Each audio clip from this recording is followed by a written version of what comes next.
আমি সিদ্ধান্ত নিয়েছি আমি আর বিদেশে যাবো না। তুই জানো না আমার শরীরটা ভালো না। বুঝলাম শরীর ভালো না, বিদেশে সেই জন্য যাইতে পারবি না। তুই দেশে বসে তুই কি করবি? কেন? আমি তোমার সাথে ব্যবসা করবো, আর নাইলে নিজে একটা দোকান করে নিবো। ওই তোর কাছে না আছে টাকা, না আছে দোকান, তুই কিসের ব্যবসা বাণিজ্য করবি? মানে তোমাকে বিদেশে চলে যেতে হবে। আব্বা আমার সিদ্ধান্ত ফাইনাল, আমি আর বিদেশে যাব না, আমি দেশে একটা কিছু করবো। আমিও ফাইনালি সিদ্ধান্ত নেওয়া ফেলাইছি। আমার বাড়িঘর সমস্ত কিছু আমি আমার 3 সন্তানদের দেখাই। আমি সালিশ ডাকছি। কেন? তোমার অধিকার, তোমার হক, এর থেকে কেন তোমারে তারা বঞ্চিত করতো, সেই জন্য আমি সালিশ ডাকছি। আপনি আমার কাছে জিজ্ঞাসা না করে আমার বাপ ভাইয়ের নামে সালিশটাকে আপনি অন্যায় করছেন।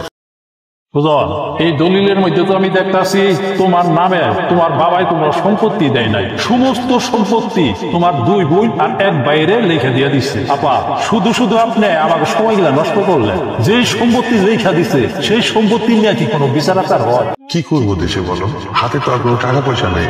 সারা জীবন যা কষ্ট করে উপার্জন করছি সব তো মানুষের জন্য করছি, আমার তো আর নিজের জন্য কিছু রাখি নাই। হাতে কোনো টাকা পয়সাও নাই যে কোনো ব্যবসা বাণিজ্য করবো।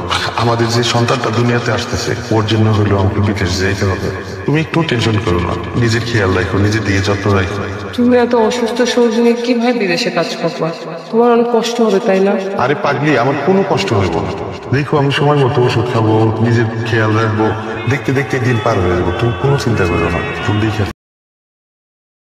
নতুন বাড়ি দেখছো তো আমরা যাবো না? তোমার বৌমা খাইশ করছে, তার স্বামী সন্তান নিয়ে আলাদাভাবে ওইখানে সংসার করছে। দেখ সুমন, যতদিন পর্যন্ত এই বাড়ি ঘর সয় সম্পত্তি তোর বাপের নামে ছিল ততদিন বড় বৌমা কইছে আমরা সবাই মিলে গিয়ে শহরের নতুন বাড়িতে থাকবো। আর যখনই তোর নামে বাড়ি ঘর লিখে দেওয়া হইলো তখনই কি বড় বৌমার সাহায্য পাল্টাই গেছে। সম্পত্তি নিয়ে তুমি বড়াই করতেছো, সেই সম্পত্তি তোমার স্বামীর উপার্জন করা টাকায় না, সেটা আমার এবং সুজনের। সেই সম্পত্তি ও চিটিং বাটপারি করে নিচ্ছে।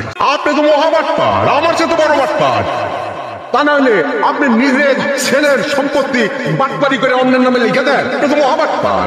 সুমন, দেওয়াদেবি করিস না। চোখ রাঙ্গায় কথা বলবেন না, আমি বলে দেবো আপনাকে। এসব সিটারদের সাথে এত কথা বলার কোনো লাভ নাই। আমাদের নতুন বাড়িতে কত শত কাজ করে আছে, টাইলসের কাজ, এটার কাজ, সেটার কাজ, গোছ গাছ আছে, শুধু তো তারা